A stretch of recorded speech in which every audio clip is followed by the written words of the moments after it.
Okay, hello there, racing fans, and welcome back to the channel. This is going to be, I think it will be our final flat episode of the season. We've got Ascot Champions Day. I'm pretty much going to play host this week. I have sort of converted to full jumps mode, but we've got Jaimie, the new flat rat. No, I'm You're only forgetting joking. one more of that episode. I'd say it was just me and Liam. Is that going to be the Breeders' Cup? Breeders' Cup. Yeah, yeah, cool. That did actually just come into my mind. But no, in all seriousness, it's been a really good year for the podcast with regards to results on the flat. So look, we're going to cover Ascot Champions Day for you. I am just going to play host, like I said, but Jaimie and Liam will have you covered. But how you doing then, boys? You all good? You excited for this weekend? Go on, Jay. Are you? I bet Yeah, you are. I'm excited. I like it. I You do, really, don't you, James? You I do. You really do. like it. I But haven't. it's actually really tough. End of season stuff, so you have to be very careful. Yeah, yeah. I haven't had a look just yet, but I will probably take a bit of influence from you two and towards the weekend, and I'll probably do a lucky 63 and just enjoy the racing, if you know what I There's, mean. there's a few source horses that are coming out, I suppose, to Yeah, about the weekend and what's Sunday?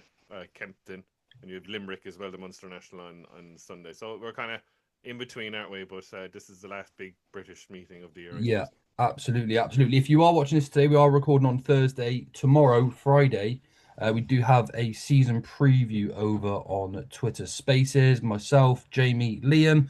We're going to be joined by Ian Rainey from the Cheltenham Exchange, a good friend of ours, and also Alex Road to Cheltenham. So come and join us. We're going to talk about all sorts and just have a bit of a good crack, really. Liam, though, you all right as well? Yeah, all good. I've enjoyed the flat, to be fair, and I haven't Good. minded. I haven't minded it even as it's seeping into the national hunt season. I've enjoyed the pods that me and Jaimie and obviously you've been part of most of them anyway, Joe. But yeah, and I've had a fair bit of success, especially from an Ante-Post perspective each week. So yeah, hopefully there's a few more winners this weekend. But I Yeah, wouldn't good. hold your breath. It's tricky Yeah, stuff. yeah, it's difficult, isn't it? It's difficult this weekend, but it's good. Fair play, lads. It's been a solid one for you two. It's been quite a quiet, flat season for me, to be fair. But anyway, let's get into it. Oh, and thanks everyone for tuning in. I do like to just sort of say we are very close to 4,000 subscribers now. I think we're about 20 away. So if you could click subscribe and hit that like button, it just does a bit of a favor. We don't usually ask actually, but we're pretty close to another milestone. So if you could help us, we'd appreciate that a lot. Right, let's get into it, lads. There's actually 7 races at Ascot this year on Champions Day. We've got an added 2-year-old race, Jaimie, did you say? Yeah, the second race, I think. Yeah. Cool. So we've got a new 2-year-old race, but we start off in the 12:55, which is the 2 mile Qipco British Champion Long Distance Cup, the Group 1. Trawlerman's in here at 8 to 15. He's probably going to be quite hard to beat, isn't he? We've got Stay Tune at 4s, Sweet William at 7s, Al Kareem at 12 to 1, Someway at 33s, and Saratoga at 100 to 1. Jaimie, we're going to come to you straight away. Trawlerman's, I mean, just on the face of it, he's probably going to be pretty hard to beat here, isn't he, on all known form? And all on form, he should win, Joe. Yeah, 8 to 15 might be a good price for some people. Yeah. I think, to be honest with you, like Sweet William, Al Kareem, and Sunway over running all these races, they're just not quite good enough. But you never know. It's Champions Day. I will say, I think they're putting Stay True inside here for a reason to see how good to Okay. gauge really how Scandinavia will be next season. Interesting. Okay, I good really spot. do. He travelled very well, I thought, under Barcelona and St. Edger, but I think he's a mile and a half horse for next year, something like the Hardwick. Now I know he's in the horse sale for Aidan O'Brien, but I don't know. I think they'll keep on to him, to be honest with you. Yeah, okay. There could be a last minute pull there, but he'd be very interesting to gauge how Scandinavia is going to get Trawlerman next year. But I'm like an unknown form, Trawlerman should win, shouldn't they? Okay, Jaimie. Any difference of opinion there, Liam? I think Jamie's probably made it quite clear Trawlerman's the best in the race, but is there a bet for you in here? No, there's not. I echo everything that Jaimie's just said about Stay True as well. Obviously, a horse that both of us have liked for a long period of the season. And I agree with Jaimie. I'm just not sure he quite stays. And this is obviously an even greater step up in trip for him. He's only been beaten just over a length by 2 obviously very good horses. Well, I say that Pride of Aris is obviously a very good horse at York. It would appear. And obviously the last day by Scandinavia. But no, Trawlerman probably will be one that I sit back, watch, and enjoy. Yeah, okay. No sweat. Well, Trawlerman likely to take the opener. We'll move on to the 130. We've got the 6 furlong Qipco British Champions Day 2-year-old condition stakes. Is this the new race then, Jaimie? This one? Yeah. Fine. We have Words of Truth in here at 11 to 10. Brussels at 4 to 1. Division, a nice winner last week at 7. Sir Albert and Poeton at 14s, and then pretty much any price you like for the remainder. Liam, we'll come to you first time. Yeah, Yeah, I don't know if these are full declarations, by the way. Are we at declaration time pretty much as we're recording this? So we're post decks, mate. Yeah, so we there are are. actually a few non-runners in here. Okay. Brussels First Approach, Hilitany, May Angel, Monarch's Gold, and Poton. None of those go. So there's Oh, they've actually done. Okay, okay. so yeah, still a decent sized field. There's one in here who had my fingers burnt when I was at Goodwood when I got given the wrong number ticket, as I'm sure you Oh, remember, because yeah, you of both had a good course. laugh at me, Sir Albert, with O'Sheen jocked up. He's been pretty progressive, and it'd be interesting to see how he goes in here. Obviously, there is a fair bit of form to a few of them. I really struggle with this race. So I'm hoping that Jaimie has managed to find something from the new race that's been added to the weekend, because I've struggled. Anything, Jay? Bit unoriginal, really. That's the form of the Mill Reef. I think is going to be good, because I think if that Into the Sky that the Tabor colours have after buying learns to settle, I think he's a horse to follow for next season. A big raw bull of a horse. He was absolutely he won on debut for Jim Boyle at 80-1 at Newbury, but the way Words of Truth stayed on, and I think at Newbury, the hill will definitely suit it. Hopefully at Ascot. I know it's unoriginal, but it's by far the best form in the race. Look, you're going to get something from left field who has been running 2 or 3 races and having one next to its name. I can't think of the name of the GV Park horse. He's 16-1 for Gosden Crown or something. He'd have a chance, small squeak each way, but on all no form. He's won on good to soft. He's won on good to firm. Words are true for Godolphin. I know it's 11-10, but I struggled after that, really. Yeah, no, that's fine. Like you said, there's no point going against it if you think it's going to win at the end of the day. Worth a little Godolphin double these first two, then, lads. They look pretty hard to beat. Maybe. Yeah, you get sort of 5-2. Could set you up for the day. Yeah, okay, fair enough, fair enough. Moving on to the 205, another 6 furlong race, but for the 3-year-old and olders, it's the British Champions Sprint Stakes. Again, I might have this wrong then. The list I've got might include the runners that aren't going to go, but what I can see, we have Lazat at 4s, Big Mojo at 5s, Montasib at 7s, Kind of Blue at 8-1, Flora of Bermuda at 12s, Rayevka at 14s, Inner Sharon 16s, and then any price you like for the remainder. We'll come around to you this time. Jaimie, you've been a big fan of Lazat, to be fair, a few times this season. You still a big fan now, even though he's been beat since? I didn't think he'd come here, Joe, to be honest with you. Look, he's best of performance. Obviously, he was over in course and distance in the Jubilee on Saturday of Royal Ascot, beating Satona Rev. They were miles clear of the rest, but he hasn't been quite the same since. Obviously beaten in France by Sajir, and then was beaten by Big Mojo at Haydock. Maybe back at Ascot might lighten him up a small bit, 4-1 in a sprint, like Big Mojo's won the Haydock Cup, Kind of Blues being second in it. Laura Bermuda runs a big race all the time. Arpar, good at the track as well, won a few races, won this a couple of years ago. I came down on 2. I suppose the obvious one, it's probably, I should have backed to the 20s when I ran there the last day behind First Instinct, is Montazib for Haggis. The only thing is, like, it was a big long break and it's coming back again. I know it fell out the stalls that day. Look, Chagrin keeps winning races, and it finished like an absolute train. Setting it up for this. Maybe this was the plan all year. They never said he was injured or anything like that. So I just word of caution. I always think in my head that you've had a long layoff, you ran so well, and you finished like a train. Maybe it's took a lot out of it, but you just never know. Yeah, that's interesting. Interesting. Yeah, I've Do, never do, thought of that. do either of you buy into the bounce factor theory? I don't know. I don't know, to be honest with you. I don't have a good answer for it, to be fair, the bounce factor. I'm not sure. The one I like, and it was pulled on the Abbey for the very soft ground. It was the Wrenn that was third in the Commonwealth Cup, and it's 14-1 each way. I like, and it's Revka for the Barcelona and the Aga Khan. Third in the Commonwealth Cup. Won a list race early in the season. Sean T. 6th at Deauville, obviously in the race. Lazat was in one by Sajir, but it's just the way his form of Time for Sandals is in here, but he gets a pound off Time for Sandals for 3 1/4 length defeat. Back at Ascot on better ground, I wouldn't put anyone off back in that each way, but it's a very hard division. But my 2 against the field tentatively would be Montazib, but I really like Rivka each way at 14-1. He's a big price. You could probably back them both, couldn't you, James? 7s and 14s. You can take your chance, like you said. But I just something that caught my eye was the Revka because now, as I said there as well, I'm nearly taking the whole field time for Sandals back in Ascot. You'd have to respect him at 25-1, but it's just Revka. It's just they pulled him from the Abbey and now they're coming here. Yeah. But I It's just like that interesting. sometimes. Yeah, I love the Aga Khan horse as well. I got a bit of a soft spot for them as well. They stand out to me on a race card. So Montasib and Rayevka there for Jaimie. Liam, who do you fancy? I'm going back to the Clipper in May, and it's the 1-2. I've played the pair against the field Ante-Post, and I still think they're decent value, to be fair. So obviously, Flora of Bermuda that Jaimie already alluded to always runs a race. Last two starts here in big competitive fields has finished in the places at Ascot over course and distance, and of course Inisherin is a course and distance winner. I thought that those two definitely represented value.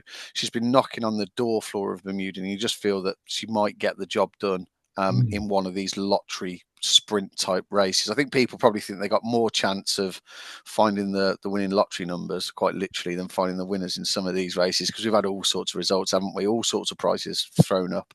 Inisherin was a lot better the last day after blowing out in France and obviously finishing tailed off. And he came forward for that at Haydock, and I think potentially he might be able to come forward again. Obviously, his only real performance of note was at the start of the season at York, but I thought that those two against the field, I was more than willing to play the pair, both win only, and hopefully they come up trumps or even chuck a penny or two at the reverse forecast. Why not? Well, hopefully you got it covered there, lads. We've got a few horses, but we've got some nice prices nonetheless. Moving on to the 245 of the 1 mile 4 furlong Qipco British Champions, fillies and mares stakes. This looks like a bouter of a race, lads. We've got Kalpana, Estrange, Wada, got Kisisana, Bedtime Story, who's a horse that is going to win at some time, that filly. We might take the long way and then any price you like for the rest. Liam, we'll stick with you. Plenty of value in this race, buddy.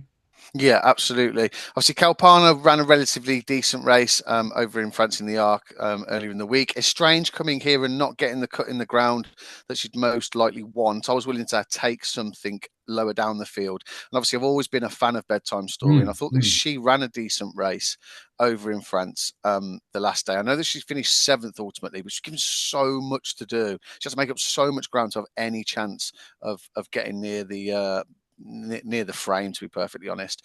And I thought coming here, as you've just mentioned, Joe, at some point she is going to win. So it's not a case of just keep backing away until she does get the job done. She's not a horse I've put up an awful lot this season, but has some decent back form from earlier in the season. And yeah, Bedtime Story at a nice each way price would be my play in this. Could be the time to catch Bedtime Story there for Liam and Jaimie. Any difference of opinion?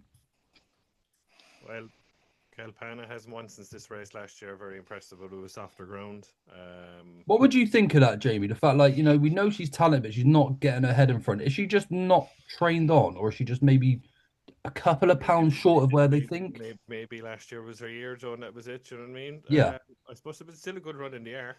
I will say that. I like one horse I never took to is the Strange Warda. I think doesn't have the form yet. I like the two French horses, to be honest with you. I'll start with the bigger price, Latakia. I was very disappointed with it at Longchamp, but look, Consent for Prescott was very impressive. But that was a 1.6 miles. This back to 1.4 miles on better ground. Now, I know it's beating the same horse twice, Le Combat Continue, who was ran it to Toulouse there a couple of weeks ago in the first one and was well beaten. But I think back to 1.5 miles will suit it better on better ground. But the only thing is that Buick is jocked up, where Barcelona was jocked up the last day. Now, Barcelona is switched to my main pick here, the winner of the Prix Jean Romane on better ground. Now, I know that was a 1.2 miles beaten Survey on better ground. Obviously, I think Bedtime Story was in that.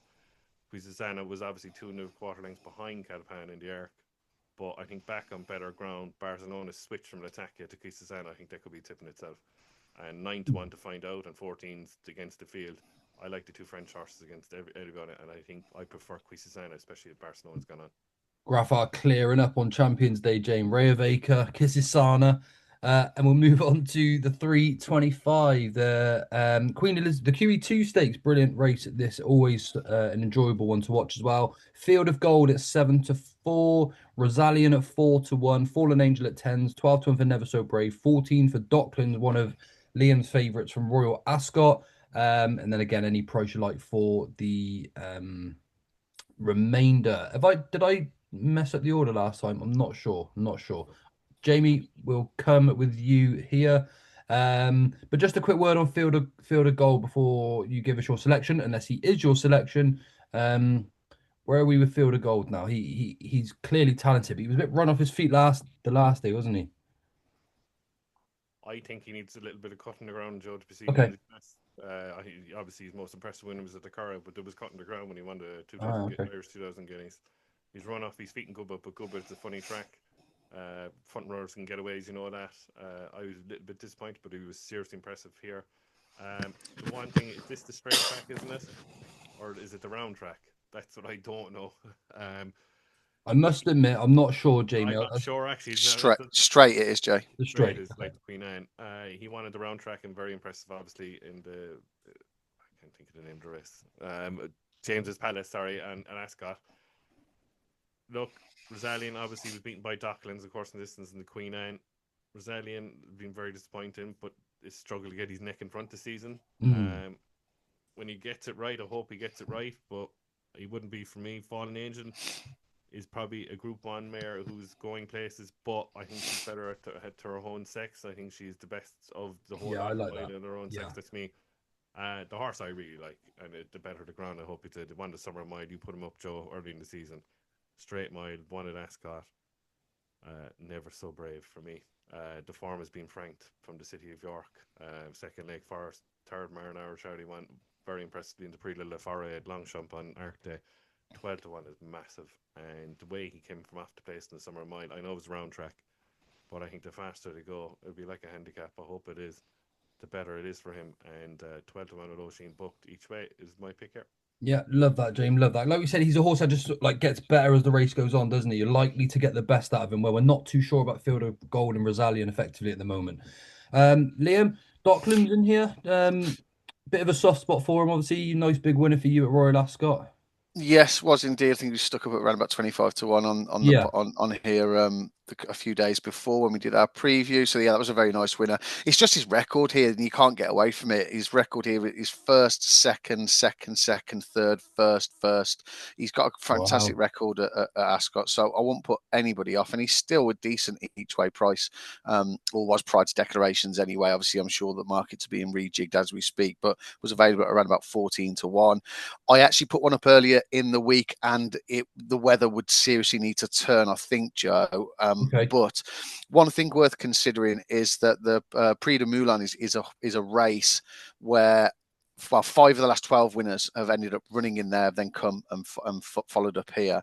So that would obviously favour the likes of Rosalian and the Lion in winter. But I ended up going with Marvel Man, who I was seriously impressed with the last day. But I'm just not sure whether he'd need a little bit more cut in the ground to be seen to best effect. He doesn't have a huge amount on official ratings to make up, given his price. He was around about 20 to 1, 25 to 1 earlier in the week. But I'm a little bit beholden to the weather with him. I think now, Okay. Joe would want to see it start raining. If not, Docklands is an each way bet to absolutely nothing, given his record here. Yeah.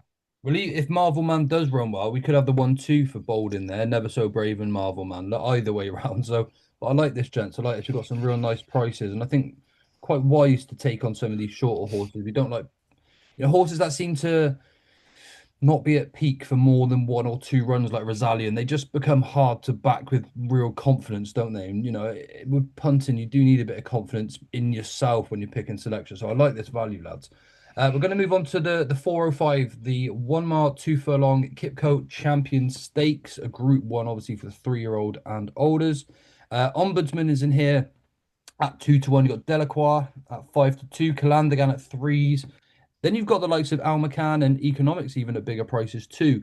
Any news on the front 3 lads? Are they all due to run, do we think? They're all declared, Yeah, lovely stuff. Well, I haven't had a look through this card at all, but I did see a piece of work that was put up online of Ombudsman on the gallops, and uh, he looked mightily impressive. He looked in good form, lads. This is probably the one horse of the day that I've had a half decent look at and think he's going to be hard to beat. But am I barking up the wrong tree here, Liam? No, I don't think you are. I think he's the one of the top three in the market that I would be favouring, and I think potentially you might end up with a bigger price come the off. I'm Okay. just not sure whether Calandagan will see an awful lot of money and end up Hmm. actually closer to favouritism than Ombudsman. I can't see Delacroix turning around the form. After the last day, I know it's 1-1, but I think that Ombudsman will be the one to beat. He's not the sort of price that I'd play at, especially when it's such a trappy top end of the market with 3 absolute live chances, and any one of them could win on any given day. So probably a race I won't have a bet in and don't really have a bet to advise, mate. But Yeah. I can't wait to watch it. Yeah, that's fair enough, mate. That's fine. Like I said, we don't have to bet in every race if you don't fancy anything. Jaimie, Ombudsman, is he the right horse to side with out of the front three here? Or I mean, you're quite a big fan of Delacroix. You got a little, you like him quite a bit, don't you? So is this heart over head, head over heart, or have you got something else? This is going to be very tactical, Joe. It all depends on Devil's Advocate and Mount Kilimanjaro, how quick they're going to go. Because if I think the quicker they go, the better suits Ombudsman, as you've seen in the Prince of Wales when Los Angeles went out, went too quick. I think if they make a tactical, it'll suit Delacroix slower and slowed up and sprint for home. Brings Calandagan in then as well, like, do you know what I mean? Yeah, sure. But I think Calandagan's a better over a mile and a half, beaten by him at this in this race last season. Retired there last week. Do you prefer a bit of soft ground, Calandagan, or do you all right and good? Or go on anything. Yeah, fair enough. And he's impressed, obviously, in the King George beating Calpana, but Calpana hasn't won a race since, but has run to credit. It's going to be I suppose the most impressive winner I thought of the whole week of Ascot, I suppose one of them was Ombudsman, winning the Prince of Wales, and he was good price that day. But I do like Delacroix. Yeah, I really do. I beat him at Sandown, but that was tactical, see, and it was slow, and he sprinted home and beat him up the hill. Then York was different. The pacemaker came in, and Ombudsman target the pacemaker. So it's a tough one. I want. a good race to watch this, won't it? Like head you said. over heart, and he was very impressive. The Irish Champions League Delacroix. He was a good price that day. I suppose it's heart over head. I really like Delacroix. It's just me. It'll be a fantastic race, and looking forward to it. Horse form, I suppose you'd have to go for Ombudsman, but I suppose heart over head, I would go with Delacroix, and I hope he wins. Well, you've had a few winners before then anyway, because then it won't matter if you go with one of the heart overheads, and you might even get the extra bonus there too. Okay, and then the final race on the day, we have the Balmoral, the Balmoral Handicap, the 440. Native Warrior 11-2. Shout for the Crisfords at 6-1. Crown of Oaks at 13-2. Fifth Column at 10s. 14-1 for Cerulean Bay. Arasage at 20-1, and then any price you like for the rest. This looks like a bit of a minefield, lads. You'll do well to find the winner of this, Jaimie. Yeah, I don't know. Yeah. Love it. No, not for me. Just no. Liam, what you got for us? So there were 47 horses prior to declaration stage, Joe. How many do you think were declared? Oh, God, don't put me on the spot, but... What did you say, Jay? 26? 26 of the 47? No. The best. If what I'm looking at is correct, it's 45. All right. So there are only Midnight Gun and Nostrum that haven't been declared based on what I'm looking at. So I'm not sure if we know what the maximum field size is here, because obviously they're not all going to... Well, maximum 20. 20. I was going to say this will be a 20 fielder. This is. So we're going to have probably a few reserves, I imagine. They'll probably allow that if there's been so many declarations or so many horses wanting to run. We'll probably have 3 or 4 reserves, I'd imagine, for this one as well.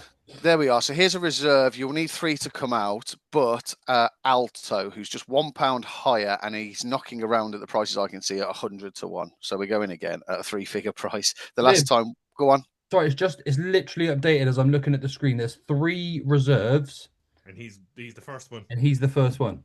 Oh, okay. Thank you. There we go. So there we are. So we just need 1 to come out. Is there a price alongside him, Joe? At all? It's still 100. 100-1.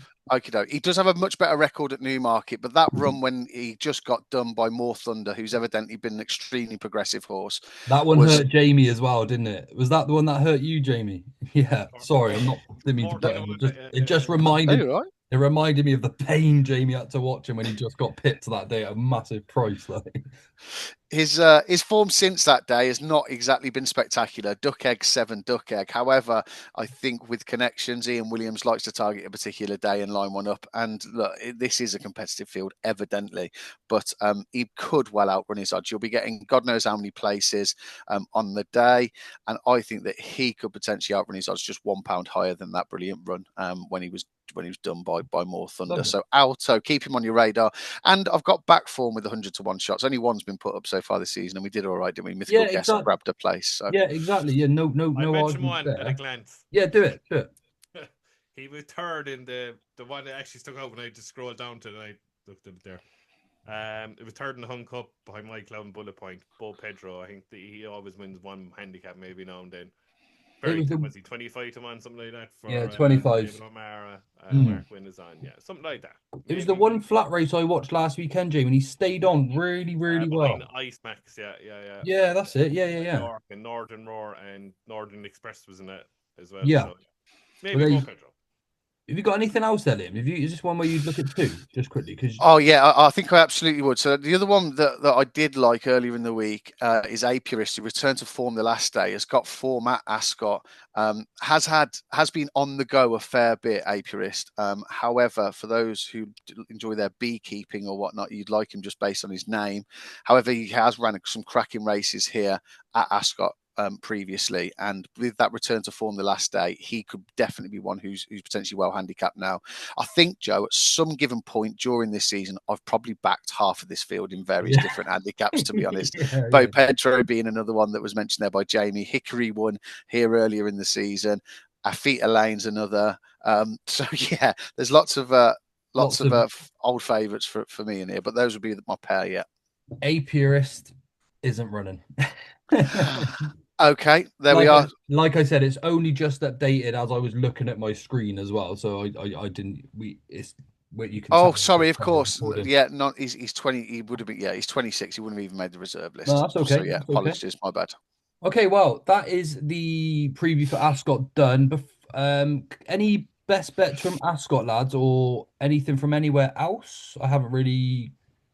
Not saying you should have, but Jaimie, have you got anything from anywhere else, or if not, what are your best bets for Ascot? Doesn't matter. It doesn't matter, you know. For Ascot. Well, could maybe two each for a lucky 15 for the viewers. Never So Brave. Never So Brave. And Quisisana in the fillies and mares. Yeah. Cool. Quisisana, Never So Brave. Liam, who would your two be? We'll take the chance that Alto is going to get into that big handicap at the end of the card, and Flora of Bermuda. Okay, so Flora of Bermuda, Alto, Quisisana, and Never So Brave. That's an each way lucky 15 there for you all, and that's some big prices. Go on, Jaimie. And on Sunday in the Munster National, Gavin Cromwell has a horse who's off 10 stone 1 who ran in the race with #Pretender in a spur of a moment. And I just seen now he's gone to 5 to 1 favour and he's only 10 stone 1. A spur of the moment. Oh, okay. Interesting. Yeah, I think, look, not being unoriginal, I think it's between the two of them. A spur of the moment, you ought to know. On Sunday at Limerick, but I think they've been. He won 2 miles 2 at Galway in the festival, but now stepping up first time to 3 miles, and a spur of the moment. There you go. The spur of the moment selection as well there for Jaimie. Like so. Well, there we go. Nice lucky 15 each way for you. I won't say no. It's a good thing, Joe. I'll be talking tripe. Yeah. Jaimie. We don't want to upset a few someone people. Who's in love with me there, right there. Yeah. We don't want to start upsetting the masses. No, I won't say anything's a good thing anymore. Do you know what I mean? Might be meaningless. Yeah.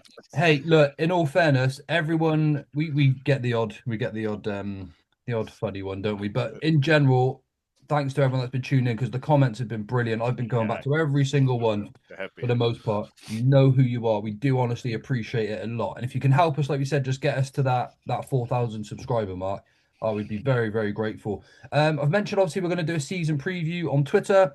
I think we're going to do it for YouTube lads as well, aren't we? Just us three, and we'll just have a bit of a run through as well. And so perhaps we'll maybe pencil that in for next week. But stay tuned. We'll keep you updated. Keep an eye on our Twitters.